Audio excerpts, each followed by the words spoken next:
That's the Eagle Call. You heard it.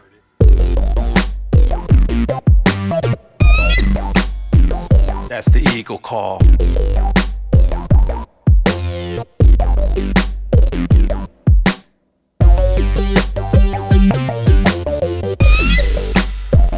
That's the Eagle Call.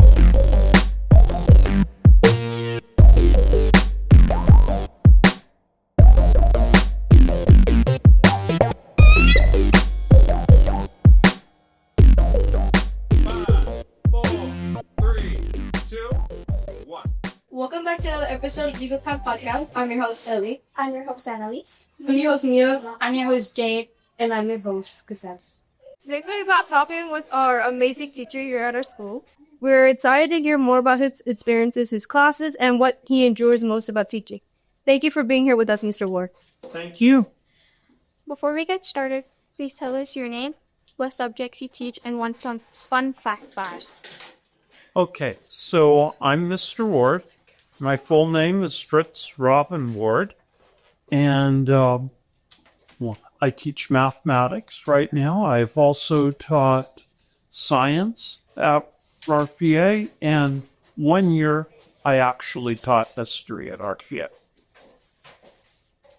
One fun fact about myself: I am absolutely passionate about skiing and hiking. I love all forms of outdoor recreation.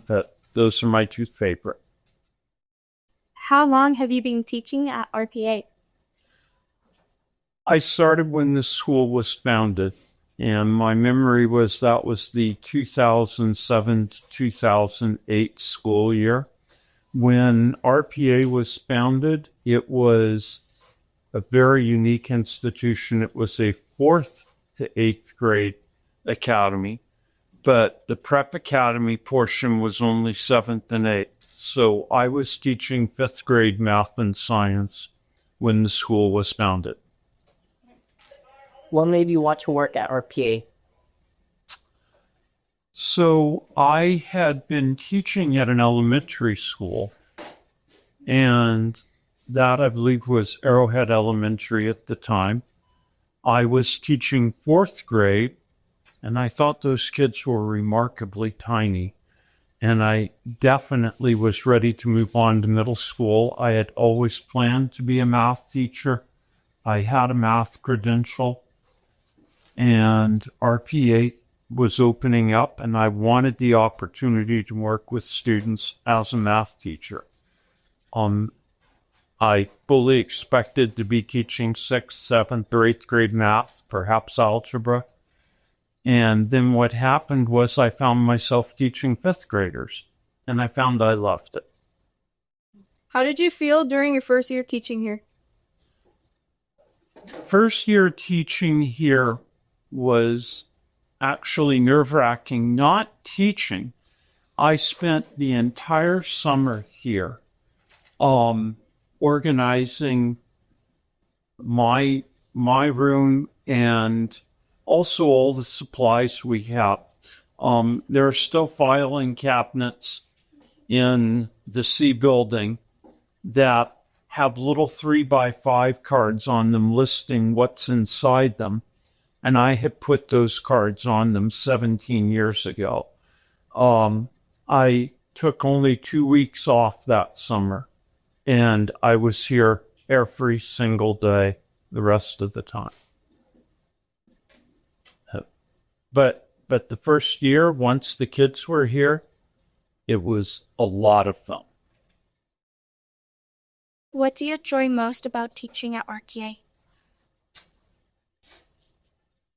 So that's an interesting question. There's so many things that... Is that for like my total teaching career or right now?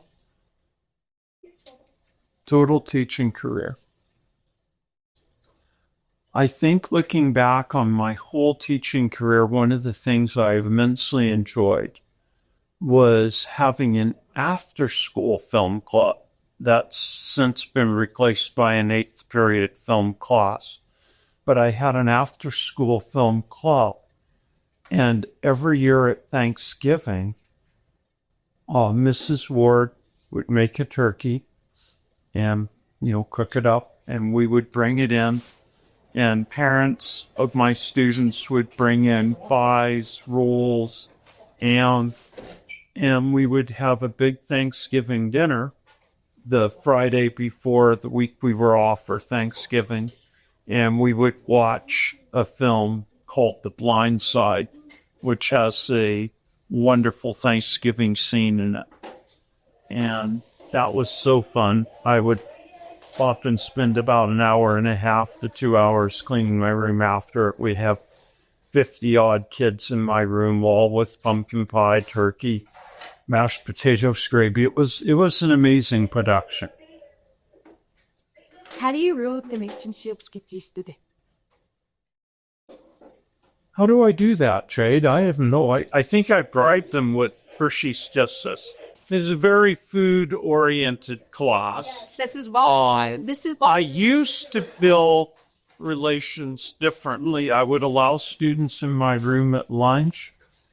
Last night I was eating at Denny's, and my server was one of my former students from 2009. And she said, you used to come into the cafeteria and eat with us in the cafeteria. And I said, oh, yes.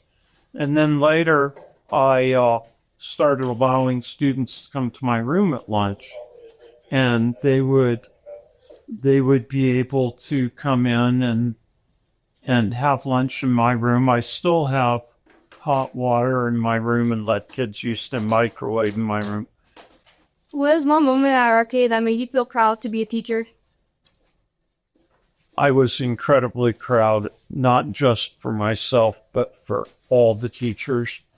When RPA was recognized as a California Distinguished School in 2012, we were literally in the top 5% of all the schools in the state.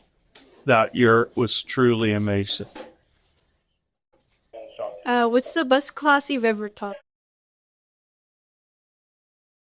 Okay, so the best classes are always the math classes.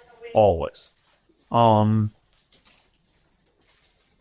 best class I ever taught was the 6th grade math class, and there were 2 of them 4 years ago. Those were 2 of the most amazing classes I've ever had. But last year's 5th and 6th period math classes had some of the highest test scores I've ever seen. I mean, just amazing students who picked up everything really quickly. And I thought I would never see a class that good again. And this year's period 5 and 6 math class is that good. It really is. And Jade sit in that class, which is why she's sitting here smiley. But How do you help students who are struggling in the class?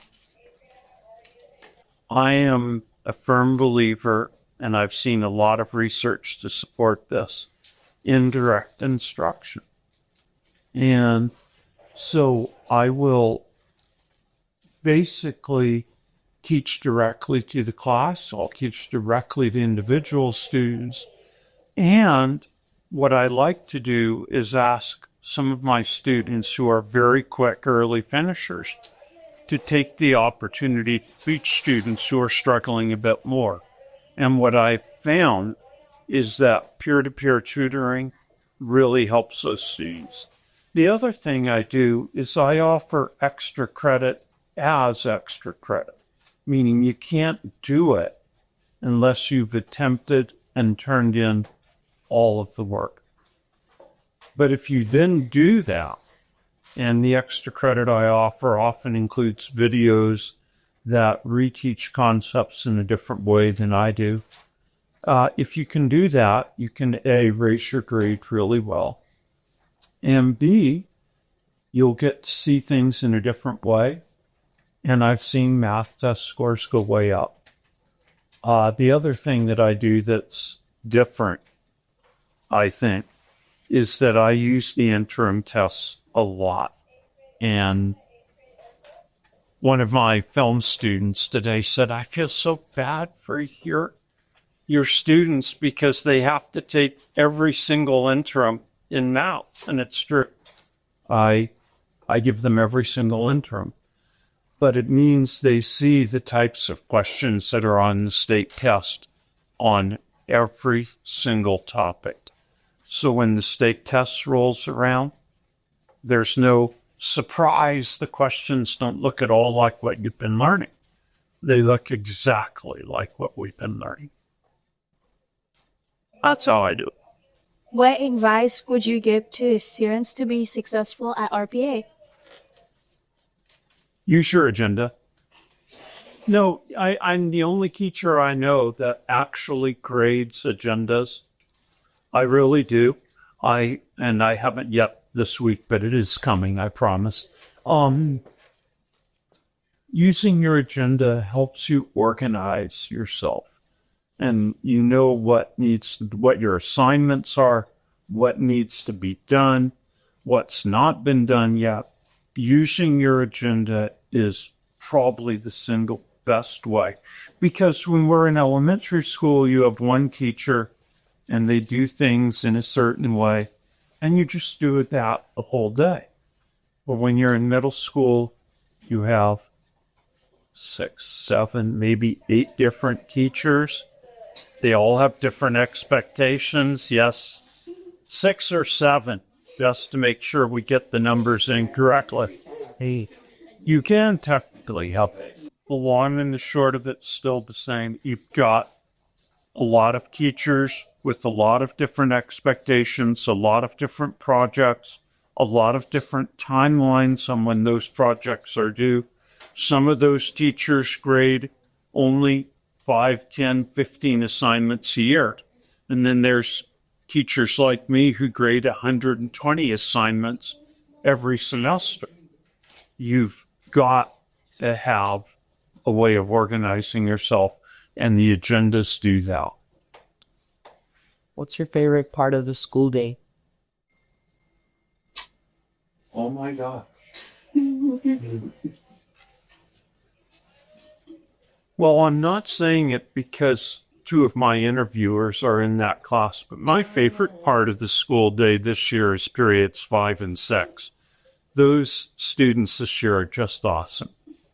You can pay me $1 for that later. What?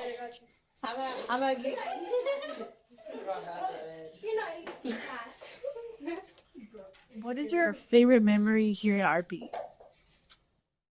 So besides the Thanksgiving dinners, favorite single memory at RPA. So my favorite single memory is not here at RPA.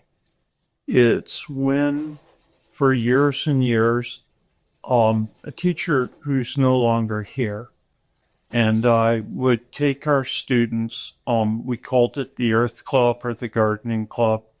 Later, I took all the 6th grade students and some of the 7th grade students.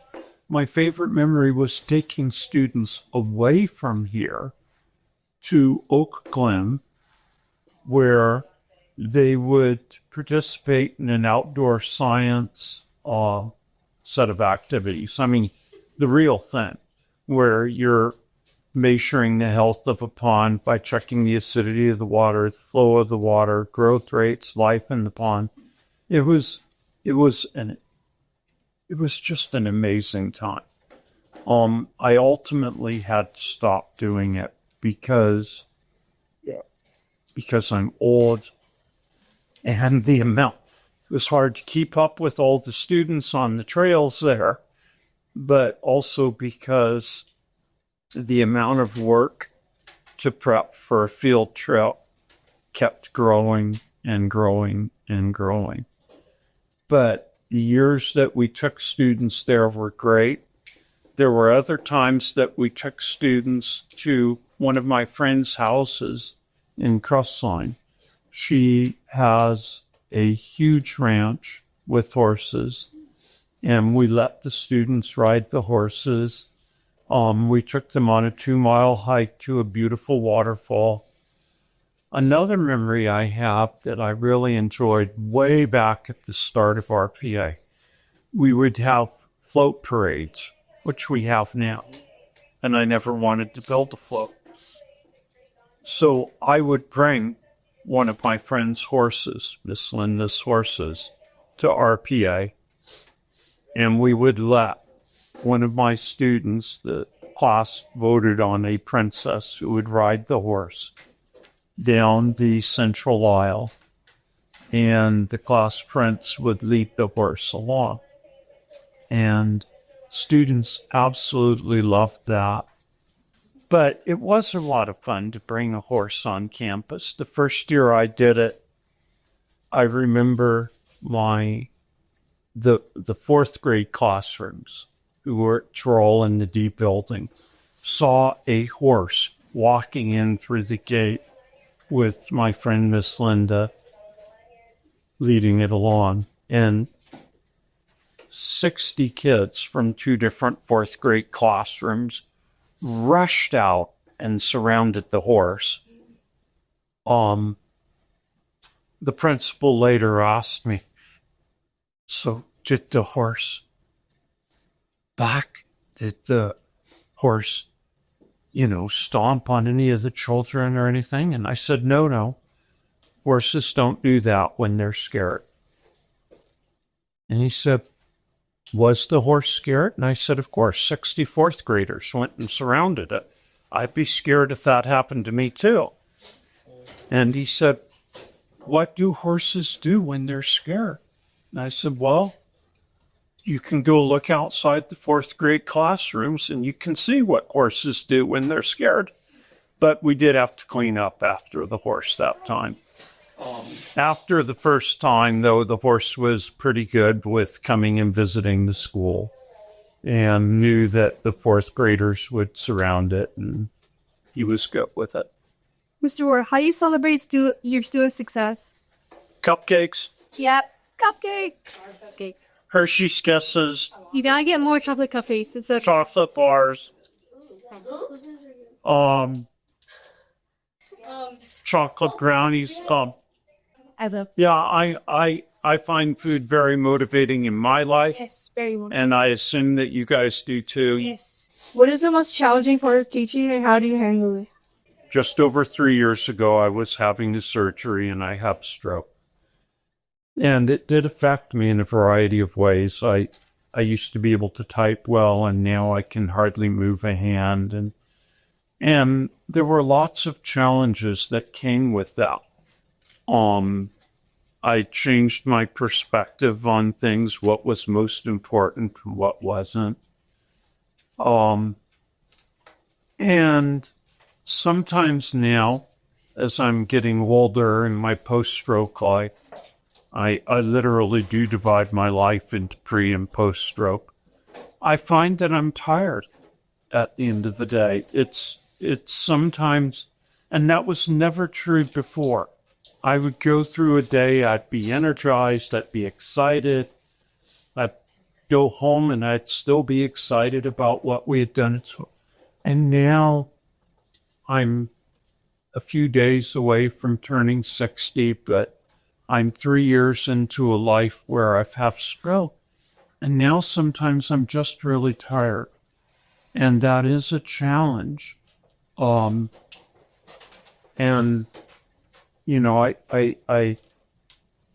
will say that most of my students, virtually all of them, except for the year it happened, that was hard. But most of my students have been very understanding, and I greatly appreciate it.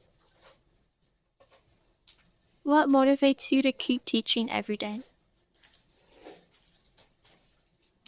I want to see my students successful in math, and not just in math as a subject that's taught in this setting, but math in the sense that it really helps you in your life.